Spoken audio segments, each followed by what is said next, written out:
2021 সালের পর আবার আইপিএল ফাইনালে কলকাতা নাইট রাইডার্স। সানরাইজার্স হায়দ্রাবাদকে 8 উইকেটে হারিয়ে দিলেন শ্রেয়াস আইয়াররা। প্যাট কামিন্সদের বিরুদ্ধে গুরুত্বপূর্ণ ম্যাচে জ্বলে উঠলেন মিচেল স্টার্ক। প্রথম 5 ওভারের মধ্যেই 3 উইকেট নিয়ে কেকেআরকে চালকের আসরে বসিয়ে দেন 25 কোটির অস্ট্রেলিয়ান বোলার।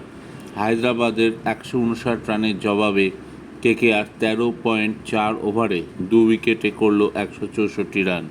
20 ওভারের ম্যাচে 38 বল বাকি থাকতেই ফাইনালে চলে গেল কলকাতা। টস জিতে আহমেদাবাদের 22 গজে প্রথমে ব্যাট করার সিদ্ধান্ত নেন কামিন্স। তারপর তারা 159 রান করেন। দুর্দান্ত বল করেন স্টার্ক। তিনি বুঝিয়ে দিলেন, form is temporary, class is permanent. এবং যত নকআউট ম্যাচ এগিয়ে আসে, যত ফাইনাল এগিয়ে আসে, অস্ট্রেলিয়ানরা তত তাদের নিজের সেরা ছন্দে ফিরে আসে। এই প্রমাণ রাখলেন বিশ্বের সেরা বাঁহাতি ফাস্ট বোলার।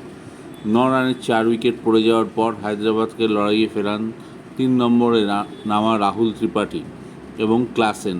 তবে এই জুটি ভাঙতেও দেরি হয়নি। সুনীল নারিন দুর্ধর্ষ বলে আউট করে দেন ক্লাসেনকে। তবে 159 রান তাড়া করতে নেমে দুর্দান্ত এগোচ্ছিল কেকেআর। ফিল সল্ট ছিলেন না, তার বদলে আফগান ওপেনার রহমানুল্লাহ গুরবাজ প্রথম ম্যাচ খেলতে নেমে খারাপ ব্যাটিং করেননি। আফগান উইকেটরক্ষক ব্যাটার করলেন 14 বলে 23 রান, 2টি 4 এবং 2টি ছক্কা এলো তার ব্যাট থেকে। নারিন করলেন 16 বলে 21, 4টি 4 মারলেন তিনি। আহমেদাবাদের 22 গজে এরপর আত্মবিশ্বাসের সঙ্গে খেলাটা শেষ করে দিলেন ভেঙ্কটেশ আইয়ার এবং শ্রেয়াস আইয়ার। ডাবল আইয়ারের ব্যাটে ফাইনালে চলে গেল কেকেআর। হায়দ্রাবাদের বোলারদের ক্লাব স্তরে নামিয়ে আনলেন তারা। হাঁটু গেড়ে বসে 6-4 সব রকম দুর্ধর্ষ ব্যাটিং দেখা গেল কেকেআর ব্যাটারদের তরফ থেকে।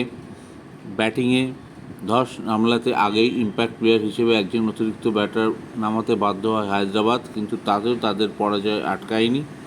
আগামী 26 তারিখ অর্থাৎ রবিবার চেন্নাইয়ের মাঠে ফাইনাল। আগামীকাল রাজস্থান রয়্যালস এবং বিরাট কোহলির আরসিবির বিরুদ্ধে দ্বিতীয় কোয়ালিফায়ার। যে দল জিতবে তারা কেকেআরের সঙ্গে খেলবে 26 তারিখ।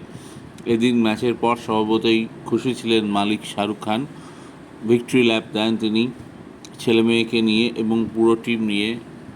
নরেন্দ্র মোদী স্টেডিয়ামে ঘুরে বেড়ান তিনি।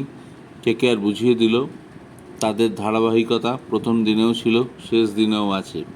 তবে ফাইনাল না জিতলে সব কিছুই বৃথা। তাই কলকাতার এই মুহূর্তে ফার্স্ট অ্যান্ড ফরমোস্ট লক্ষ্য ফাইনাল জেতা এবং 3 নম্বর বার কেকেআরকে চ্যাম্পিয়ন করা।